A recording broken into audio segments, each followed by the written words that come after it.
Philippa, thank you for coming on the show. We're really pleased to have you and looking forward to this conversation because I know you've got very different kind of takes and experiences, and I know for sure that in the prep call I was very interested in hearing about it, so thank you.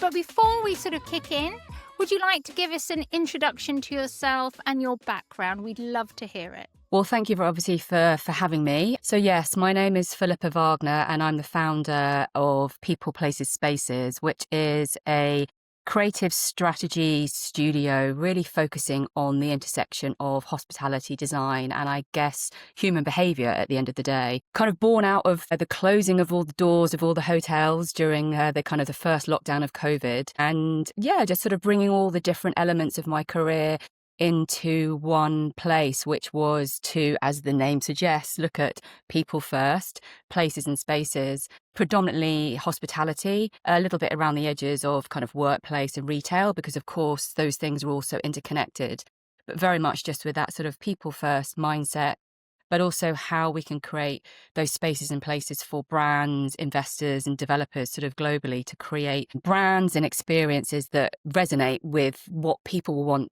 tomorrow. Excellent. Thank you. Yeah, absolutely. And I think, looking at that background, we're going to touch a little bit on each of those things. But to kick off today's conversation, I kind of want to start with the changing guest expectations. 5 years ago, everybody went in lockdown. We kind of built our work from home studios and things like this. And hotels were that place to experience the luxuries we didn't have at home. Now we do. And now how these expectations have changed, from what you've seen, what are today's guests looking for? And, how are these hospitality brands adapting to meet these new demands? Yeah, you're absolutely right. Hotels were that place where you'd go and have that incredibly large bed with the amazing bed sheets with, kind of like a very high count quality. And it would be a sort of an escapism from your day to day. During lockdown, we were suddenly able to get the sort of Michelin-star food delivered to our home, and we all spent a lot of money on those nice bed sheets and those nice towels to make us feel a little bit more kind of connected with our everyday. So, yeah, hotels and hospitality has really had to shift. I guess pre-COVID and for the last sort of 2 or 3 years, we've still continued to hear a lot of people talk about hotels as community and certain brands calling themselves community brands, but community hotels. But I don't think it's really until now that the hotel industry is really recognising the role it has to play and the shift it's having within our kind of lives. It actually is the place to kind of deliver social wellness, community and connectivity. And actually the industry has almost a responsibility to deliver on that, because I can't sort of think of specific statistics off the top of my head, but through research I'm doing for some clients at the moment, the stats are really high. People are saying they want to go to a hotel to connect. They see that if they're going to spend their time or their money with a brand, they want to feel like kind of a kinship with them. And so it really is about that much, much deeper connected value sharing that people are looking for from hospitality. And as a result, hotels can no longer trade on the big name above the door, or can only, trade on we've got the best loyalty program out there, because actually loyalty isn't really real when it comes to points on your card. Loyalty is when it's like, what happens when you really connect with a brand. So guests are looking for brands that they would like to have a dinner party with. There's somebody that would sit at the table next to them, they can have a conversation with, that they share values, that they can chat with and just feel that there is something deeper than just somewhere that you put your head for the night. And that's all such sort of interesting things, that kind of community being and connection, really, isn't it? It's connection. And on this podcast, one of the things that we really love to explore is how hospitality and hospitality principles, I guess is what we might call it, how that sort of is also now within other places that we stay. So whether that might be student accommodation, or if we were in retirement villages, or the service department world, or even if we were sort of growing beyond the student to co-living. And I know that you also do some work in some of the kind of the build to rent living sectors. So in terms of the way that the resident expectations have changed over the last 5 years in particular, looking for that connection and or even like knowing that we've got that stuff at home, so we do need it in everywhere that we stay, and sort of how expectations, maybe even with students or whatever, has changed. Like, where are you seeing those similarities across the other kinds of lodging verticals that you advise in?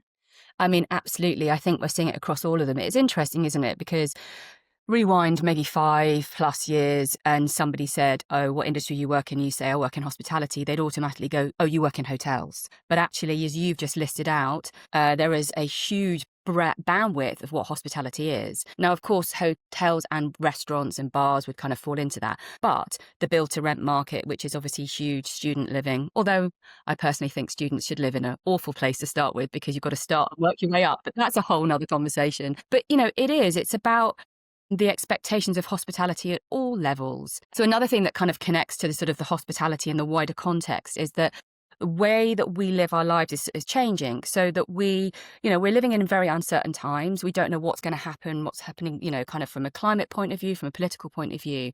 We're also in this time of a demographic flip where for the first time in 2024, we have more 65-year-olds and over than we do 15 and under, which means that we are not only living for longer, but we are kind of older as a kind of cohort. And as a result of all of these things mixing together, we are reaching kind of traditional markers of society in different ways. So people are getting married, if at all, at a later stage. They are perhaps not having children or having children later. Small things like getting their driving licenses are going up. So what's happening is people's discretionary spend is shifting. They're going, well, I don't actually know if I can ever afford the house to buy, even if I wanted to. So maybe I'll spend my money more on me living in the moment, that kind of YOLO attitude. And with that kind of leans back into this, well, if I'm a student, I don't want to live in an awful accommodation. I actually want to live quite nicely. So, or retirement is no longer about being old. Aging is about becoming. It's not about being kind of forgotten in society. So actually, we're starting to see these amazing complexes which are opening up, where you've got students living with retirees and then everybody in between. And it's flattening out our expectations. And so as a result of that, we're seeing that shift in that wider hospitality universe that you sort of talked about, where it's like, if I'm going to spend my time, which is my life, at this point in time, I want to have amazing things. And therefore, those cues are being drawn from what we would traditionally look to a hotel, an older kind of style hospitality industry, and gone the nice bed sheets, the artwork on the walls, the room service. We're actually pulling those things through and saying, well, why can't we have them always? And I think that's really what it's wrapped up in, that sense of, yeah, I'm living for now. I might as well enjoy it while I can, and have all the benefits that come with that. And of course, hospitality by its very nature is about caring for other people, about making them feel as comfortable as you can. So it's so interesting because it does shift the role of hotels. Like you said earlier, it's like it's not enough just to have the lovely Egyptian cotton sheets, because we're kind of used to that. It's not so much the treat that we might have looked to a hotel stay before. It's sort of table stakes maybe, in a way, so that the hotel is there to do more for us than just provide a bed and nice sheets and bathrobes. Is that what you mean? Or is that how you're sort of seeing things? It is much more than just providing that service. 100%. I mean, all hotels sell sleep at the end of the day. Whether they sell good sleep or bad sleep is actually more often not often dependent on you as a person, whether you're having a good night's sleep or not. It's not necessarily whether you've got the king size bed and the kind of, all the trappings that go with it. So it's about differentiating. And there's also a plethora of choice out there. Also, how we choose where to stay is changing. It used to be that obviously you went through the traditional tour operators for traveling. Now we know it's obviously all the OTAs, and now shifting through to social media. TikTok announced informally this week, but it's coming, that they're going to have a direct to purchase for travel through their platform. And we know Instagram are making noises around the same thing. So it's like, how do you create something that is more than just somewhere to sleep? And that's exactly why hotels are a lifestyle. And you've obviously, the lifestyle hospitality category has been growing a lot over the kind of the last 10 years, but it's more than that. Coupled with the decline of kind of like organized collectives like going to the pub, religion, those sorts of things, they've all been in a decline as well. So actually the hotel is becoming this centralized location where you create connection and community in a nice environment, in a space that talks to you, that is designed in style that you like, or the kind of guests that come there have a shared love for that. So therefore you've got a kind of kinship before you've even sort of started the kind of like the journey staying with them. So yeah, it's so much more than what it was, but at the same time it still has to deliver those baselines really, really well. And then again, that's super interesting when you've got the likes of Zedwell hotels, for instance, which is all about, staying there to disconnect. Silent rooms, no windows. The whole idea is you go there to sleep because during the daytime you've been out shopping in central London and, you want the kind of calm. To some of the kind of the retreats that are happening where you go and stay at a retreat for, 2 days or maybe a couple of weeks, and you learn craft and you get involved in knowledge and kind of bettering yourself. So it's kind of, there's so many layers that you have to add to just being somewhere to stay when you're traveling. I just got to say something on that. I just spent 3 nights in a hotel in Saigon that had no windows. I'm never doing that again. That for me is a no-no, is no windows. I'm afraid I need my windows. It's very interesting. And the MMNT project that I've been working on in Berlin, there we're testing out there 3 of the room types have no windows. And that was done for a few reasons. One's because it enables that project, that kind of brand, to roll out into properties that were never designed to be hotels. So it can be a more sustainable brand. So it can go into old shopping centres or old offices, which obviously weren't designed with the window spaces. But also it enables you to use smaller space and to be more efficient in that room, because having a window can be inefficient in terms of a guest leaves the window open but leaves the air conditioning running all day. But it's very interesting because when we were testing it, lots of guests didn't necessarily know when they first walked into the space it was windowless. And it'd be sort of, some people would walk in and they'd feel it before they'd even seen it, and they were absolutely no. And then other people would be like, oh, I didn't actually realise until, a few minutes in that there wasn't a window, but it's not my ideal choice. But actually, I'm okay with that. So again, it's super interesting, isn't it? But it's also knowing what that product is for. If I was staying in a beautiful country at a beach resort and there was no window, I mean, that would be 100% no. But if I'm working somewhere in an urban environment and I want to just having an amazing night's sleep there, but I want to spend the rest of my time out and about, then the windowless room makes complete sense. I think we should back up just a bit, because I want to, for our audience, to know a little bit more about it. Maybe you can discuss MMNT, or Moment in Berlin, because as you mentioned, it was experimenting with innovative hospitality solutions. Maybe you can tell us a bit more about that project and, what kind of things that you found by doing it. Yeah, so as the many people in the industry were, sort of as we were kind of coming out of the early stages of lockdown, a lot of the hospitality industry were looking to the world and saying, well, what's happened? Will hotels still exist? Will people travel in the same way? What next? And TFE Hotels, who are an Australian hotel developer and operator, their European team were looking to kind of understand what the next level of travel was going to be. And they came to me and said they've got a small retail space attached to one of their hotels in Berlin.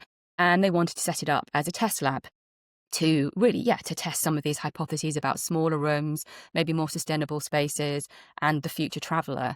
And it was an amazing brief. These briefs don't come along very often, and particularly after being locked down for a while, it was wonderful. And they gave me the opportunity to really develop and define what this would be. So we created essentially a kind of future view of travellers. We identified a mindset of future travellers, which we kind of called the kindred travellers, and unpacked the value expectations that they would have of travelling in certain situations, which would be people who were leaning more into sort of what was being talked about a lot at that time, the digital nomads. Obviously, we kind of widen that context. The fast track of sustainability and how important that was going to be for travel, that people would still travel. Of course they would, because people are curious and work would require them to, but actually the length of stay would travel, how they spent their time traveling would change, and also just trying to understand how we could be more efficient with real estate, because we were watching what was happening with offices no longer being the office, people working from home, but also retail had been on a huge decline. So lots of what the Germans were calling white elephants, which is the kind of shopping centres on the crux of a kind of high street, being empty, and how we could utilise those. And so what was born was MMNT, or Moment, which was all about sort of marrying up this idea of every traveller is having a moment in time. Wherever you are in the world, whatever hotel you're in a time zone doing your own thing. So in any hotel, there could be 50 people all in sort of similar rooms. One person will be showering, somebody will be sleeping, somebody working. They're all having their own sort of separate moment, coupled with approaching the testing process in a different way for how we understand how people utilize the spaces. We didn't want to create a hotel and then do a post-stay survey. We wanted to create a way of testing in the moment feelings and experiences so you can really capture what works and doesn't work in a space. So ultimately, we created a 6-bedroom, micro, fully functioning working hotel that is like, when you develop a real hotel, what you do is you develop the hotel, and then you create what's a mock-up or a model room, and it replicates exactly what the room is going to look like. But nobody sleeps in it. It doesn't actually work. It's great for taking pictures of, and maybe housekeeping can wander around it. But you don't really know whether you can tuck that sheet behind the bed comfortably and get housekeeping in and out quickly, or whether somebody likes or dislikes the space. And so that's really what this was about. And we developed what's called MMNT Moment Berlin Lab. So it's very much was set up as a lab. We've since discovered it's the world's first and only micro hotel working lab, which is fantastic. And over a sort of two and a half month period, we invited guests to come and stay. But what was really wonderful about it is we went back to those kindred travellers I mentioned before, the hypotheses of future travellers. And we found people who identified against the values that we created and invited them to come and stay. We did that by just teasing on social media, putting it out through Instagram and TikTok, and sort of saying, if you're interested, does this resonate with you? Got people to answer a series of questions. Depending on what they answered, we said, yep, you're in, or no, you're out. And then invited them to stay between 1 and 3 nights. And during that time, they gave us, in the moment, live feedback. So we used a digital platform called Recollective, where they were given a series of tasks. So for instance, their first impressions task, a bit like you see on social media, on TikTok, they do like an unboxing of, I went shopping today and this is what I bought. We wanted that same expression as you walk into the room.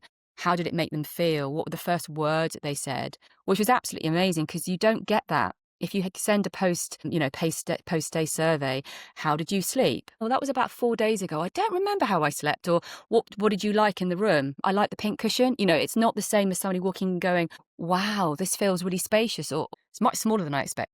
And then being able to unpack those kind of qualitative things. And then we got a series of tasks over the period of time that we got them to do. And we were testing out different designs, different experiences on property. So it's, absolutely fascinating. Learned a huge amount of information, the good, the bad, and the ugly.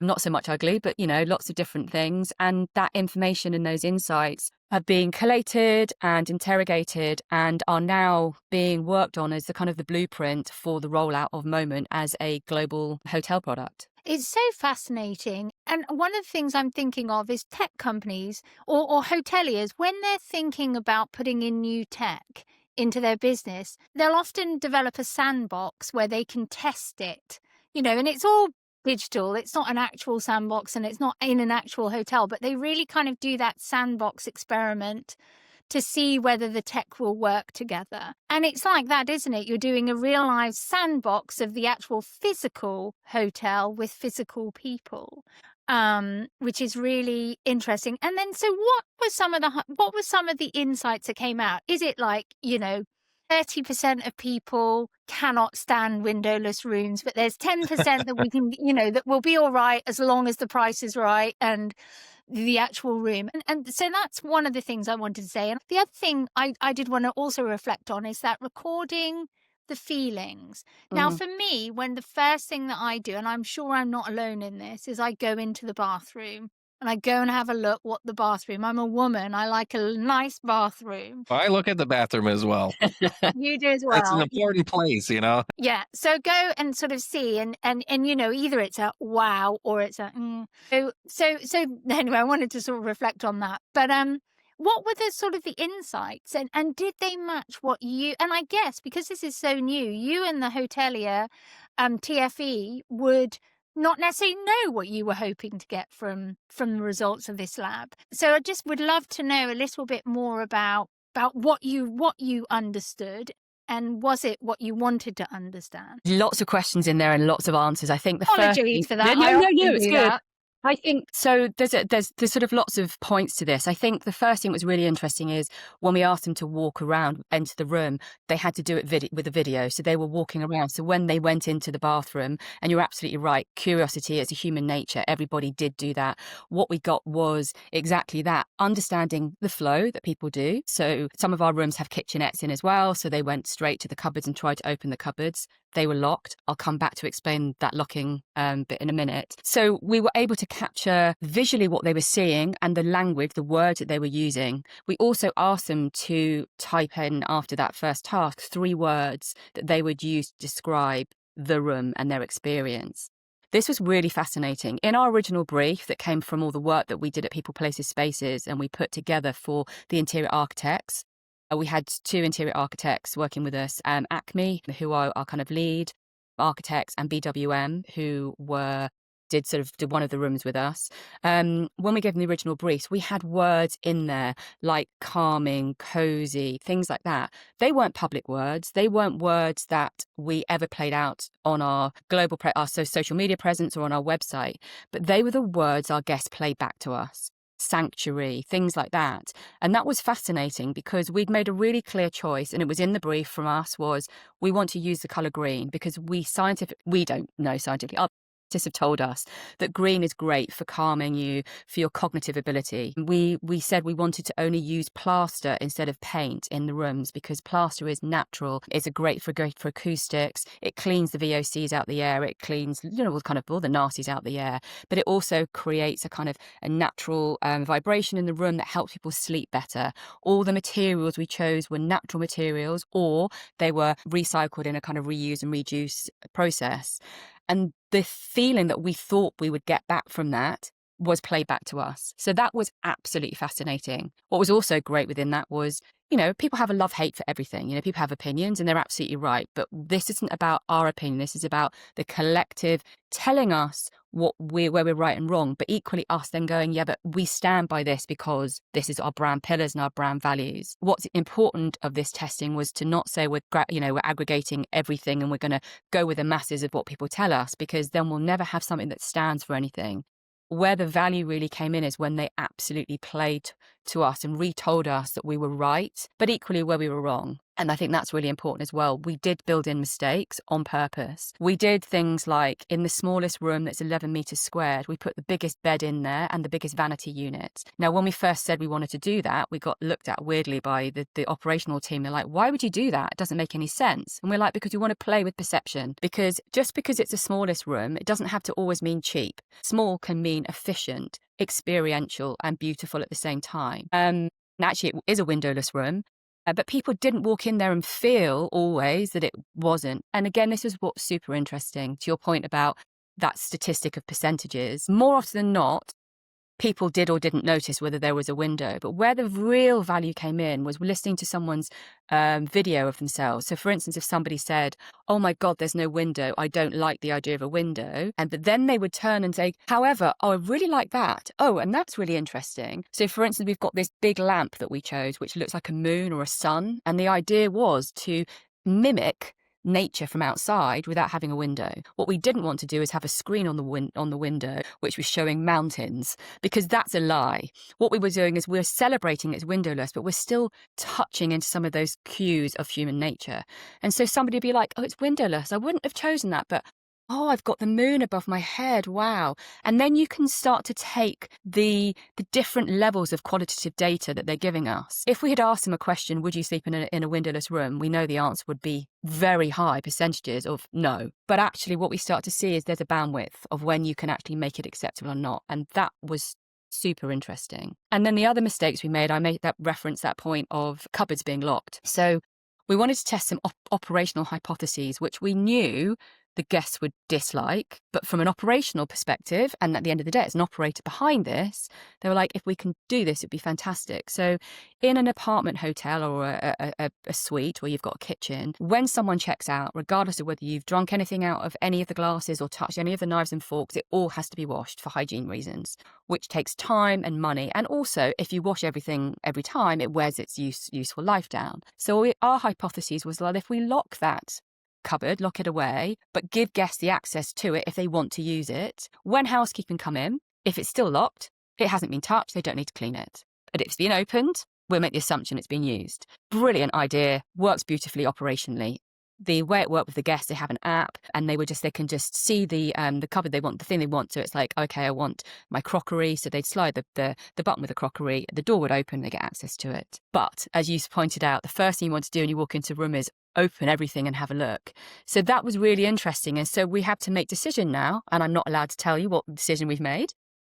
But, decisions as to, do we lean into operational and say, actually, if you educate your customers in advance, if you stay at a moment, this will happen. Therefore, you can't look. But if you go onto our social media, you can always have a look at videos of people using it. Or you go, no, the guests didn't like it, and they'll take a hit operationally.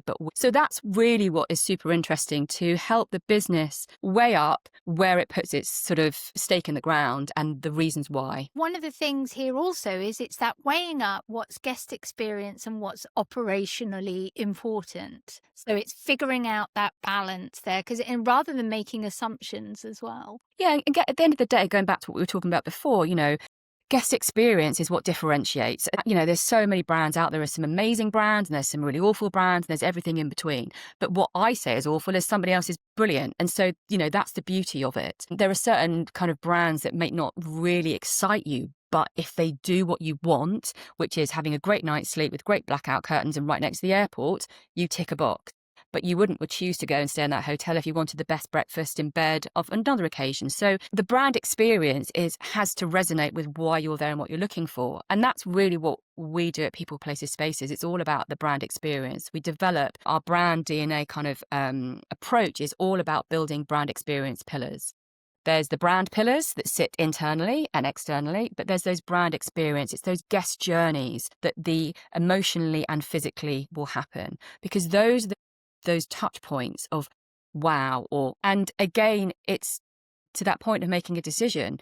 If I educate my guests in a really interesting, exciting way about something that might not be such a great guest experience, but I've given them the reasons why, because operationally it's better, therefore I can charge you less for your room, or which is a very functional experience principle, or actually if by locking our cupboards we are more sustainable, joined together we can charge you less, we're more sustainable, oh, and by the way you get this, it's a kind of unique approach, then suddenly your guest experience becomes a positive because you've repositioned it. And it also allows TFE and the kind of the wider business to break assumptions, because that was the other thing that was really fascinating when I first started on this project. TFE kept me away from everybody internally. I had a kind of small team of people that I worked with, but mostly they were like, don't get involved with our ops team, don't get involved with our other teams, because they will tell you this is how they do it and this is why it works. So we were able to come in and say, look, we're going to try and break convention, because it's very easy to get a sort of stuck into that rhythm of it works, so why change it? By breaking things, which to your point about that's how the technology industry works. But when you're working with bricks and mortar, it's very difficult to take a risk on a 150 key hotel. You can't suddenly go, let's just try this out. If we'd gone to any business and said, we want to build 150 rooms, we want to make them all 11 meters squared and windowless and put the widest bed in there and the biggest vanity, they'd be like, don't be ridiculous. Now we could come back and say, okay, well, maybe we make 60% of our rooms like that because we know this makes sense. But as long as you've got this as your room type around it, then you can create a kind of balanced product. So it's very rich in that sense as well. And that's really where the values come for TFE, not just for the rollout of Moment, which is great in itself. It was never supposed to be a brand. It was never supposed to be a product they were going to roll out. It was supposed to be a test lab. But because it's been so well received and some great learnings, it's going to be it is their next product, but also the learnings are leading into other products in their portfolio too. Yeah, super interesting. And for any of our listeners, I recommend going over to YouTube and typing in MMNT Berlin. There's some videos up there, really interesting, and how it was put together, the kind of background on it. So I recommend our listeners check that out. Now, you mentioned brand, and I want to talk a bit about brand DNA, as you were kind of alluding to it a bit. How important is it maintaining distinct brand DNA in hospitality? But, as technology changes and guests' expectations change, how do they balance this innovation and tradition? And, how do they ensure that these new concepts kind of remain true to the brand's identity? I mean, it's hugely important. As I said before, there's so many brands out there and, we're sort of oversaturated. It's about sort of keeping true to yourself as well, because we've got this such homogeny, the kind of the world of Instagram, everything looks the same. And it is about staying true to your brand DNA. And I think this is an interesting tension and debate I've been having with people around the lab and the kind of the mindset of, well, you're opening up and asking people to tell you what it should be. We are not asking them to tell us what it should be. We're just using it as a validation tool, I guess, to help us right and wrong. Because if you don't have a brand DNA that you believe in, that you feel is unique, then you just become meh like everything else. So it is hugely, hugely important. But it's also about understanding who you want to talk to and who you don't care about talking to. Because often, a lot of the time, brands will want to talk to everybody, because at the end of the day, bums on seats or, heads on pillows is money. But the minute you do that, if you talk to everybody, you're talking to nobody, because you don't know who you're cutting through. And the brands that succeed are those who they don't care.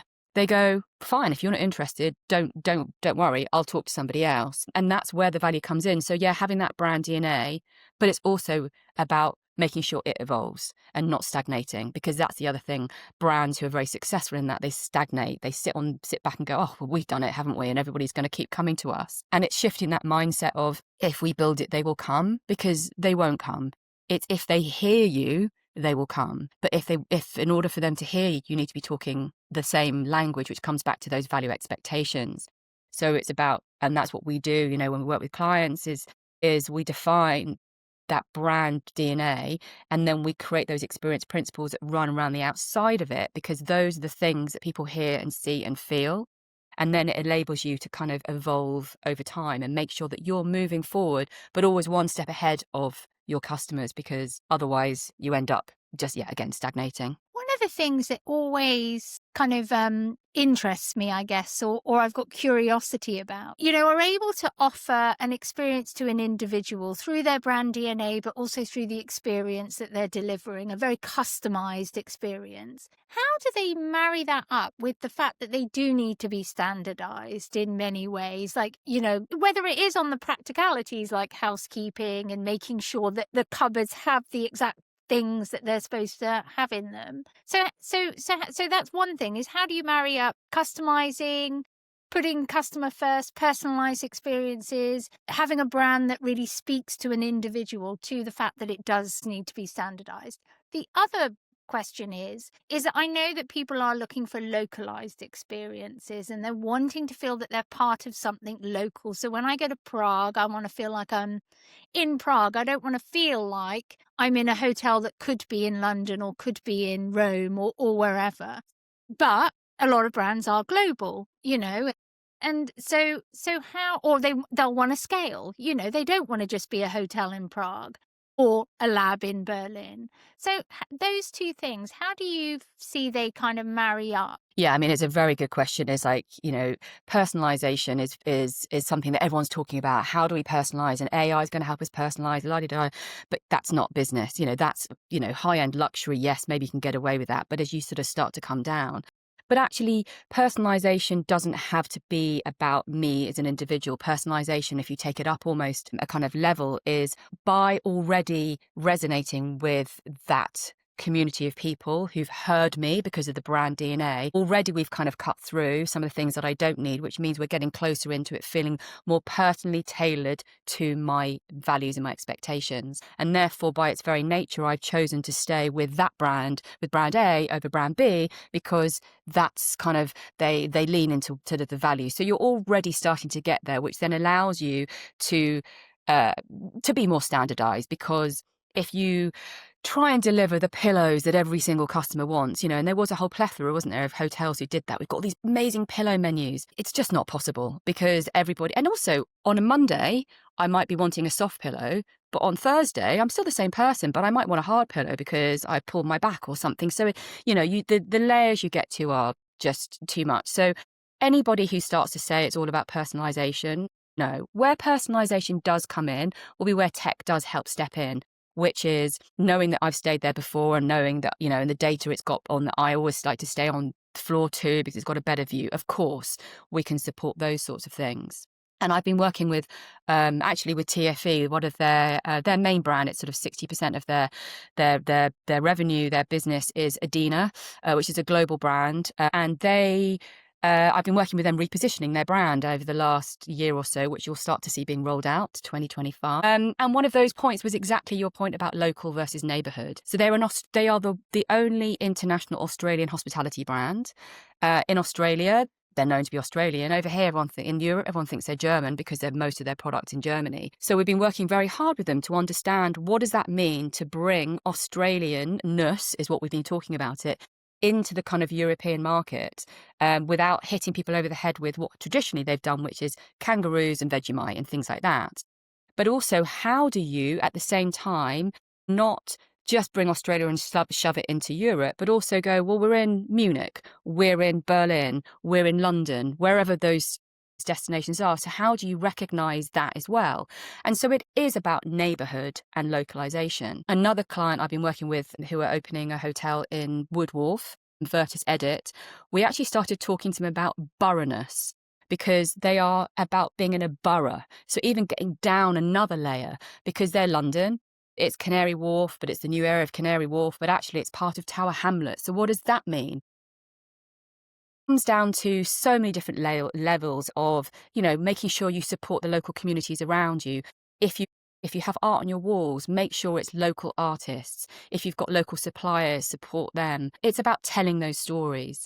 And sort of a nice anecdote, actually, for one of the hotels in one of the Adina hotels in an area called Wiesbaden, just outside of Frankfurt. And we were trying to find a story to tell about them, and we discovered that there's this apple cider that's quite famous from the area, and it was always drunk with these sort of traditional jugs that were kind of, over time, have kind of got lost. So what we've done is we brought some of those jugs in and put them into the foyer lobby area with a little sign saying, want to know a little bit about the area? We've created a welcome guide, so when you enter the room, we tell you the story about the location, not what you can find on Google, but storytelling of things that only the people who live in the area know. It's also about recommendations of food and drink in the area. Again, not what you can find on the general, but it's like, our teams, this is where they love to go, for a quick bite to eat. It's those subtleties of locals versus global. But what it does mean that you can still have the standardized of the towels that, go everywhere, the sheets that go everywhere, the interior design, but you just sort of pepper in a little bit of new location and new storytelling. Yeah, firstly, we've had Freya, who heads up operations for Virtus, on the show. So there's a very good podcast for anyone listening to this want to hear back, where she talks about Virtus and Virtus Edit. But what I was thinking about, what came to mind is, Waterstones. And for our American listeners, it's a chain bookshop that we have in the UK, and you go in and a Waterstones, wherever you are, whether you're in Glasgow, Bath, London, Brighton, is the same experience. But what's different is all the staffs say, these are the books we're reading this week, this is what we're recommending. So they have whole sections that are on, these are our favourite Gothic novels, these are our favourite travel books, this is where we're travelling, this is what we're reading. So I guess it's a bit like that, isn't it? It's kind of that standard, here's a brand, but we can localize it where we are locally in a standardized way as well, in a funny way. Exactly. And I think something that's really key as well is lots of hotels jumped on the bandwagon of what the Hoxton were doing originally, which was, creating a community and a community hotel. Now, I'm ex-Ennismore who own the Hoxton and worked very closely with them. And what's really interesting is when you go to a hotel and there's the community events that happen, mostly it's locals who come to these events. It's not the guests. So when guests come and stay with you, they're not looking to be embedded into a local community. But what they do want to do is feel like they've actually visited the location.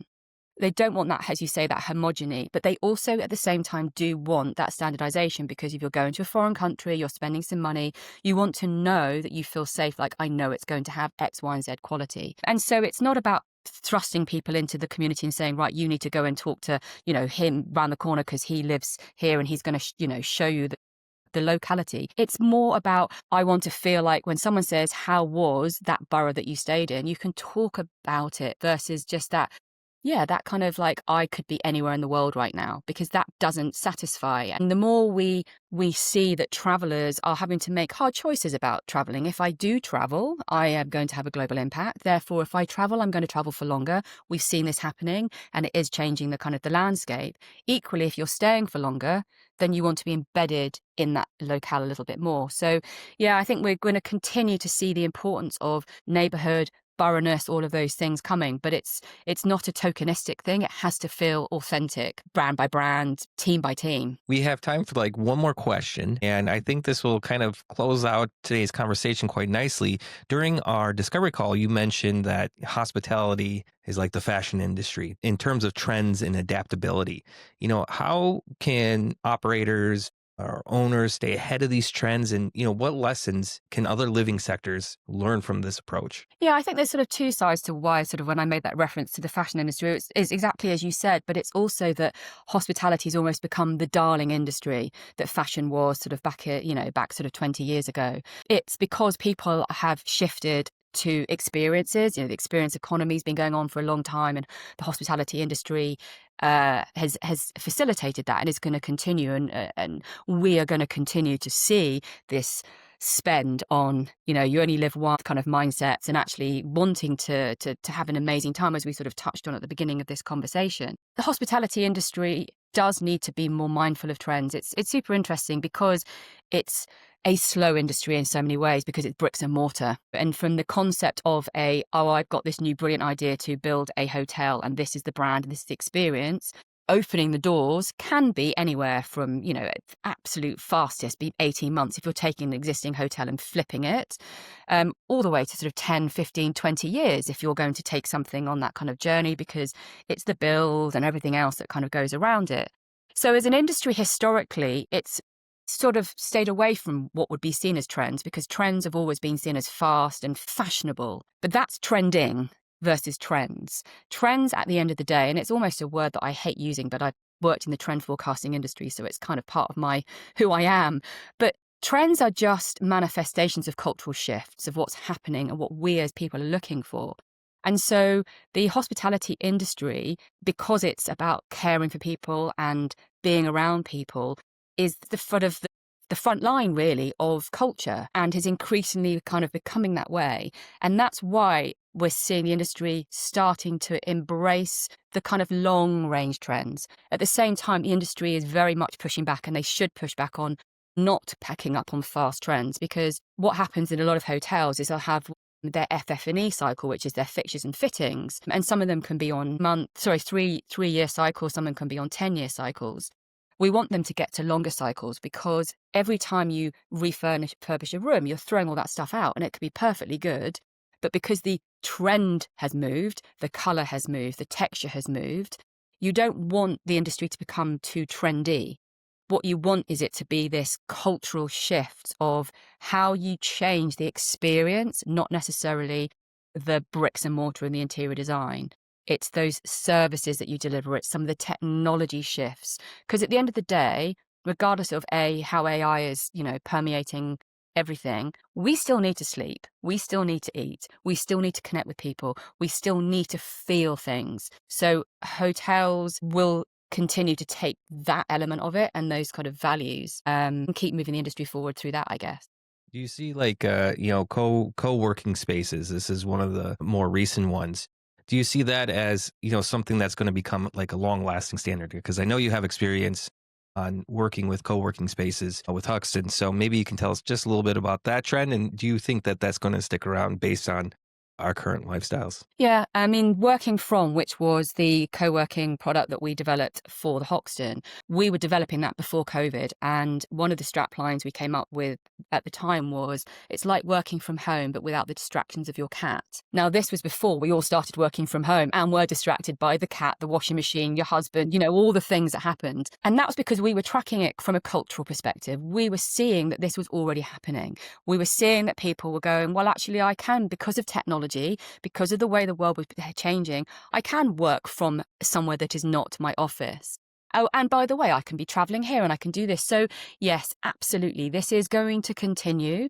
We are seeing a pushback of back into the office, and the offices that are coming back are no longer just about desk after desk. They are offering hospitality. They are offering hairdressers on site. They're offering restaurants. They're offering childcare, doggy care. They're offering the things that you would traditionally go to hospitality for. So we're blurring at the edges. It's no trend. Well, okay, I'm going to say that's not the case. A trend can start and stop, but cultural shifts are always an evolution of an evolution. So all we're going to do is start to see those subtle changes coming. Some people are moving faster, some people are moving slower. So like with everything, fast forward sort of 10 years' time, there won't be a differentiator between staying in a hotel and going and working, because we're going to be working 24 hours. We're going to be, wanting to have a space that facilitates us outside of our home. But more importantly, a lot of those places will be our homes. Going back to exactly what we talked about at the beginning, Jessica, you talked about student housing and retirement spaces. And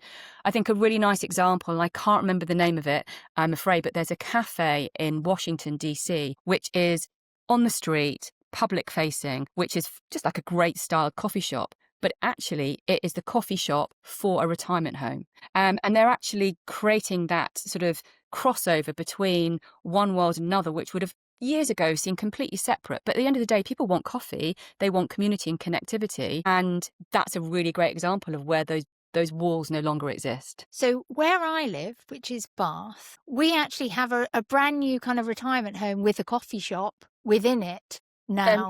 And there are people going in there, but it's in that building. So it's really interesting, isn't it? And, if somebody had told you that 5 years ago that would be the case, you would be like, but why? But it's because culture, as people, we need certain things, and those human needs to connect, belong, to play, to, all those things, they don't change. They exist. What changes is our responses to what's going on in the world around us. And as a reaction to that, brands and services create something that delivers against it. And ultimately, that's what we do as a business. We track those, identify those, and help signpost those for our clients. Yeah, brilliant, Philippa. I would love to speak more with you, particularly on the kind of the other lodging sectors and what you've learned about those. And so maybe we have to have this conversation another time. But I think we're kind of time to wrap up this conversation. But what I'd love to hear is anything coming up for you, and how can people get in touch with you if they want to find out more? What's coming up for me? Lots of interesting projects for 2025, which is super exciting. How they can get in touch with me, is PeoplePlacesSpaces. Check us out on our website. You can obviously DM me through Instagram as well. Just kind of use the old-fashioned way, find my phone number and give me a ring. Yeah.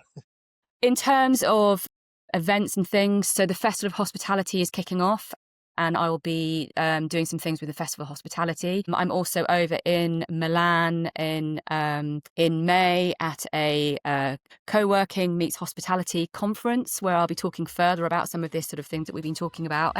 And just generally, hopefully popping up, kind of here, there and everywhere. And from a moments perspective, again, we're about to go into testing phase 2 with that. But again, I think, if you want to understand a little bit more about how we work, it's almost like that lab is a physical manifestation of our approach. So you can go ahead and book a stay in a windowless room, or they have rooms with windows too. I might do that, absolutely. So Philippa, thank you so much. Pleasure. Thank you very much. Lovely to chat with you both.